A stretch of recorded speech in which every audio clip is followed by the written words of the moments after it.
Hello दोस्तों, मैं doctor Gautam Kumar health सेवा एट योर होम से। तो आइए आज जानते हैं कि सांस फूलना कितना सीरियस है हमारे लिए। सांस फूलने को हम लोग ब्रेथलेसनेस या शॉर्टनेस ऑफ ब्रेथ भी कहते हैं।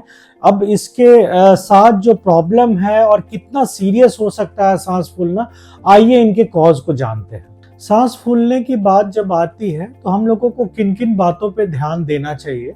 सबसे पहले तो ये देखना है कि ये ग्रेजुअल है, मतलब डे बाय डे अगर ब्रेथलेसनेस हो रहा है या फिर सडन है।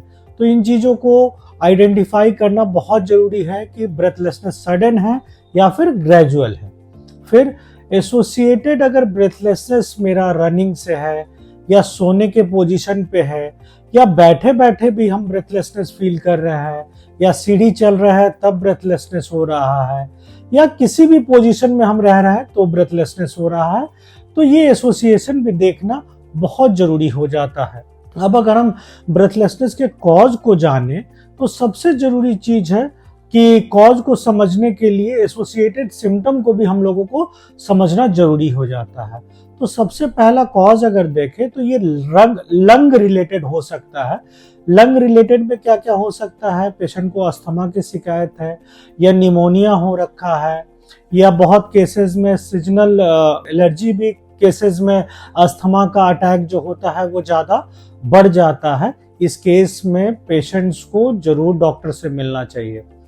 फिर दूसरा देखें तो heart related, during heart attack भी ऐसा हो सकता है या फिर एक्यूट एमआई के केस में हम लोग देखते हैं कि ब्रेथलेसनेस जो है एसोसिएटेड होता है। तो उस केस में हम लोग स्वेटिंग, चेस्ट पेन, घबराहट होना, ये सब एसोसिएटेड सिम्टम को देखते हैं। तीसरा है अगर पेशेंट को लीवर या फिर किडनी में प्रॉब्लम है तो उस केस में फ्लूइड ओवरलोड होता है, हमारे बॉडी से पानी की सही मात्रा नहीं निकल पाती है जिसके कारण से सांस लेने में भी परेशानी हमें महसूस होती है। फिर चौथा कंडीशन अगर देखें तो ब्लड, अगर हमारे ब्लड में हीमोग्लोबिन की मात्रा कम है तो उस समय भी सांस फूलने का शिकायत होता है।